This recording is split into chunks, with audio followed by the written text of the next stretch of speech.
इसको बढ़ाने के लिए आपको अपनी एक ऐसी टीम रखनी है जिनको पता ना हो कि ये जो ऑर्डर आ रहा है ये कहां से आ रहा है, यानी वो जो आपका नेटवर्क है उसके बारे में उनको पता नहीं होना चाहिए। अब कोई दिक्कत नहीं है, आप समझ गए मेरी बात जी। अगर क्लाइंट रिलेशनशिप आप मेंटेन कर रहे हो, काम कोई और कर रहा है, नाम आपका है, और ना क्लाइंट को पता है कि ये कोई और कर रहा है, ना उनको पता है कि क्लाइंट कौन है, तो क्या दिक्कत है? नहीं, ये अच्छा है, अच्छा है ना, आइडिया। That is one. इससे बेनिफिट क्या होगा कि अभी आपने कहा कि मैं अपने नेटवर्क को और बड़ा कर सकता हूं, तो बड़ा करो, टीम रखो। अगर एक आदमी को आपने 20-25 हजार रुपए भी दिया और उससे 75,000 का काम लिया तो 50,000 रुपए तो आपने कमा लिया ना। हाँ। प्लस आपको बेनिफिट क्या हुआ, आप फ्री हो गए, हाँ। आपका टाइम बच गया। अब उस टाइम में कुछ और करो।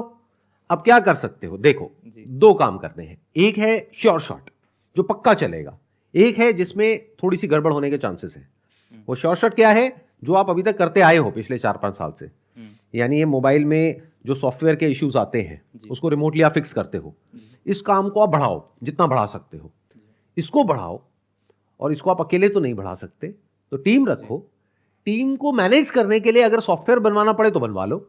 हाँ सर, वो उसमें भी इन्वेस्टमेंट होगी, मान लो 50-60 हजार रुपए की, लाख रुपए की, यानी कि जिस सॉफ्टवेयर के थ्रू वो मोबाइल शॉप कंपनीज काम कर रही है उसमें डायरेक्टली उन लोगों को एक्सेस नहीं मिलेगा, उसके बीच में एक और एक लेयर आ जाएगी जहां से कि उनको नहीं पता लगेगा कि ये काम कहां से आया और उनको नहीं पता लगेगा कि ये काम किसने किया। वो उसको प्रोटेक्ट करेगा जो आप चाहते हो, यानी कि आपके डेटा को।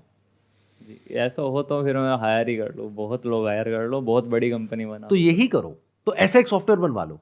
वो आप खुद नहीं बना पाओगे, वो किसी आईटी कंपनी से बनवा लो। उनको बताओ कि मेरी ये रिक्वायरमेंट है कि ये डेटा वहां नहीं पहुंचना चाहिए और ये लोगों के बारे में उनको नहीं पता लगना चाहिए। हर क्लाइंट को एक यूनिक कोड असाइन हो जाएगा। अब वो किसी को नहीं पता कौन है ये, वो आपको पता है। आप मास्टर एडमिन हो, आपको पता होगा, पीछे से आप देख सकते हो, बट उनको नहीं पता होगा। ये इंफॉर्मेशन अपने पास रखो और टीम को बढ़ाते चले जाओ। और ये काम बहुत बढ़िया है क्योंकि इसमें मार्जिन बहुत अच्छा है और रिस्क कुछ भी नहीं है। रिस्क कुछ भी नहीं है। और इसमें दिमाग ये लगाओ कि आप सर्विस और अच्छी कैसे दे सकते हो। अगर आप बीमार पड़ गए या कहीं हॉलीडे पे चले गए या अभी यहां पे आए हुए हो, जैसे ही आप डिस्कनेक्ट हुए इंटरनेट से, आपका जो काम है वो बंद हो गया, तो अब वो किसी और से काम कराएंगे। उनका काम नहीं रुकने वाला क्योंकि क्लाइंट उनके सर पे बैठा है, वो कह रहा है मुझे तो अभी चाहिए, तो वो किसी और से कराएंगे, तो आपका एक कॉम्पिटिटर खड़ा हो गया। इसीलिए कह रहा हूं, अगर इस बिजनेस में आपको कुछ बड़ा करना है तो आपको ऐसी सर्विस देनी है जिससे कि आपकी मोनोपोली क्रिएट हो जाए। यही एक तरीका है मोनोपोली क्रिएट करने का इस बिजनेस में, और कोई तरीका नहीं है। तो अब इस बिजनेस में खेल क्या है, उनके पास मार्जिन तो बहुत है, उनको काम फटाफट चाहिए। हाँ। तो अगर इसको आप क्रैक कर पाओ, यानी टर्न अराउंड टाइम सबसे फास्ट दो पूरे इंडिया में या पूरे वर्ल्ड में, तो आप जीत जाओगे। वो आप तभी कर सकते हो जब आपकी टीम है, अकेले नहीं कर पाओगे।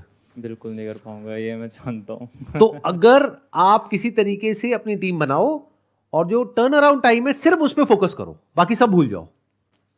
यानी ये हार्डवेयर बिजनेस को भूल जाओ, इसको भूल जाओ, उसको भूल जाओ, सब कुछ भूल करके सारा अपना अटेंशन एक ही जगह पे लगा दो कि अगर अभी मेरा टर्न अराउंड टाइम है 1 घंटा, क्या मैं उसको 5 मिनट कर सकता हूं? क्योंकि अगर वो हो गया और मैं एक मोबाइल शॉप ओनर हूं, फिर मैं किसी और से नहीं कराऊंगा। अगर कोई और बंदा आधा घंटा ले रहा है उसी काम को करने का, आप 5 मिनट ले रहे हो, तो मैं आपसे कराऊंगा।